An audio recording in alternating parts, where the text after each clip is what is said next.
Hello, everybody. Welcome back to the 48 Show. I'm here with Ollie today, Hello. and today we're going to be discussing our championship mid-season predictions and who's going to get top six. So let's get right into it. Make sure to like, subscribe, and comment. So we've got, and for sixth place, currently West Brom. I think Watford are going to get sixth place. I think they're going to overtake them with the best championship signings. How about you, Ollie? Well, initially I thought it would be someone like West Brom actually, but I've sort of changed my mind. I know there's been quite a bit of changes recently, but for sixth, I'm going to go for Middlesbrough. I think their attack is really what's stood out to me this season, especially with Finn Azaz in there as well. He's been sort of their main outlet for attacking, and as well they've had Latte Lath scoring 11 goals. You know, he's really took off from last season, especially. Ben Doak as well on loan from Liverpool has been a really, really good signing for them. And also in their defence have been somewhat solid. I know conceding goals has been a bit of an issue for them, but then again, when they're scoring so many, it's sort of keeping pushing them along. I know the injury to Riley McGree sort of hampered them a bit, but again, I think Middlesbrough they've had really good form since the start of the season, but in what remains in this window, they have to try and get someone in defence. Maybe I think that's probably their weakest point. Yeah, I agree with what you said there. So, fifth, it's my team, Blackburn, and I think we're going to stay fifth. And I think we'll get playoffs this season. I think we need a striker, another winger, and possibly another centre midfielder, as Adam Forshaw is just absolutely shocking and is not what we need. And yes, he has a little bit of experience, but he's as slow as an elephant. And I actually think this year is our year. We get playoffs. John Eustace at the helm, really good manager, but the Venkies have got to back him. We've got to give him money. And after we sold Adam Wharton, Sammy Schmodix, and Adam Armstrong over the last few years, we have the funds. They just need to commit to it and back the manager. And I think this could be our year. Yeah, for fifth place, I'm going to go with Blackburn as well. I hate to admit it, but they have got a lot better this year, even with the loss of Smodics, which did surprise me. I expected them down to be at the bottom again this season, but they have kicked on really well. It was a bit of a struggle between Blackburn and West Brom, considering how effective they've been. But I just think West Brom have drawn too many games in the end. They've only lost four, but Blackburn have just been more clinical when it mattered. I think they are definitely screaming for a winger and a striker, especially when they're winning little ones and 2-0s. That's probably been their biggest weak link this season. But again, if they can source a winger, that's probably what will set them in stone, I think, in fifth place. Yeah, so then fourth place, currently Sunderland. I think for fourth place, I'm going to go with Sheffield United. That may be a bit controversial, but I just think they're going to fall off a little bit with because I think one injury to their defence kills them, especially to Harrison Burrows or even the goalkeeper Michael Cooper. He's been a revelation for them since signing in the summer from Plymouth Argyle, but I think one injury kills them, and I think fourth place would be okay for Sheffield United because they're not good enough for the Premier League, and they're a yo-yo club. They come straight back down. But fourth place, I'm gonna go with Sheffield United. Maybe controversial. Yeah, I think Sunderland for fourth. They have been there pretty much since October, I think it is. Since they got knocked off the top, they've just stayed there. And again, their team's really good, but I think the lack of depth has really shown this season, especially with them conceding 22. And then they've had recently 2-1s, 1-0s, quite a few scrappy draws. And since they had that streak of 5 draws in a row, that sort of made them lose a bit of steam.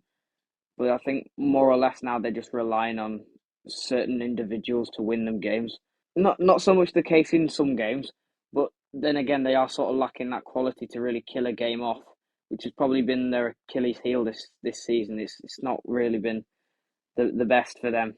I think the defense is fine, but up top that's where they're sort of lacking, and they could do with another striker in before the end of January.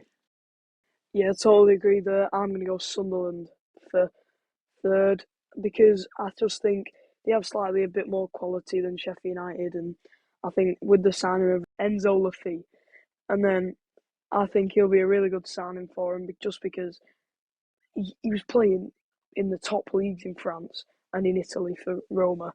like brilliant. Signed for 20 million in the summer. Brilliant, brilliant signing for them on loan. And they're paying a lot of money out this season. I think I agree they need another striker. Wilson Isidore's done okay so far, but he's not clinical enough for a top end championship striker or a team pushing for promotion to the Premier League where it's them chances that you need to take. But I do think they'll just edge Sheffield United purely just because of quality in the final third. And if one, they have really good squad depth. If one injury has, doesn't really kill them as much as Sheffield United, in my opinion. But yeah, third, I'm going to go Sunderland. I'm going to go the other way around with this. I think it's going to be Sheffield United that finish third. I think in the end that 2 point deduction is going to come back and haunt them. With Burnley, they just don't concede enough goals. I know they don't really score much, but in the end, it's just going to be that proves costly for them, I think. With the team, again, being a bit of a weak link with depth, as well as injuries, they've had Sutar injured and he's been recalled, Tom Davis, D'Souza, Arblaster, Kiefer Moore, Raksaki. So that's a lot of injuries there. There's a lot of key players there as well. And they have relied on a bit of individual brilliance recently as well, especially from Cooper, Burrows, Hamer. But again, that's what you need to get promoted, I think. But in the end, it's going to come down to that deduction. And I think they'll just miss out on Auto's third place for Sheffield United. Yeah, and then second place, I'm gonna go with Leeds. And oh yeah, Leeds are falling apart. Yeah, well, this year it's Leeds' year. They've got absolutely brilliant attacking roster with Lagi Ramazani. They absolutely battered on the day of recording. They absolutely battered Sheffield United, Sheff Wednesday. Sorry, today. Totally outclassed them. They've got quality players in every position. Every player in their team will get into all teams in the Championship, even the Premier League. The only thing they could do with isn't better goalkeeper than Illan Meslier. He's a bit of a liability for them, has cost them quite a few times this season. But other than that, I think Leeds will definitely get automatics this season, and I think it's their year to go back to the Premier League. Yeah, in second place, I've got Burnley. I think they just don't score enough goals, and that's the end of it. I think with their attack, they're too flat. I feel. I know Fleming's a very good player, but he was playing pretty much at Cam the entire time for Millwall, and they've just stuck him up top, and he's only got 4 goals, and I think that's probably been quite their weakest link. Again, their defense has been absolutely unreal. That's definitely the best defense in the EFL. They've only conceded 9 goals, which is absolutely unbelievable, and that double penalty save the other night from Trafford just sums it up. But in the end, they've only had 1s, 2-0s, results like that where it's been 0-0s, draws, and very tight games. I think it was only the Cardiff and the Luton game at the start of the season which really they had an established grip on the game, and I think that's probably what's going to cost them the actual title in the end. I still think they'll get promoted. They just don't score enough goals to win the league. Yeah, and my first, the winners of the Championship, unbiased because I'm a Blackburn fan. I hate to say it, but I think Burnley will win the league this year. They've just got too much quality, like you said, conceded 9 goals all season.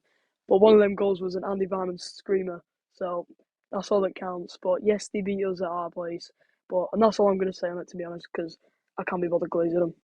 Yeah. Now for my winners, I've got Leeds. Again, scores far too many goals for them not to go up at this point. They've scored 51 this season in 27 games, which is absolutely unreal. They're blowing teams away every game, especially at home, where they're scoring 3-4 goals every game. It's unbelievable, their attack, and they've only lost 1 game all season at home, which was to Burnley, ironically enough. But if anything's going to catch him out, I think it would be Meslier. He's really, really been that weak link in the team. There's been quite a few howlers that he's had this season, especially against Hull and Sunderland, where he let that through his hand. But I think if Leeds definitely want to confirm that defensive unit, they've got to get a new goalkeeper, especially if they go up. But yeah, it's going to be Leeds who win the league for me. And that's it for today's video. Thank you for watching. Thanks for joining us, Ollie.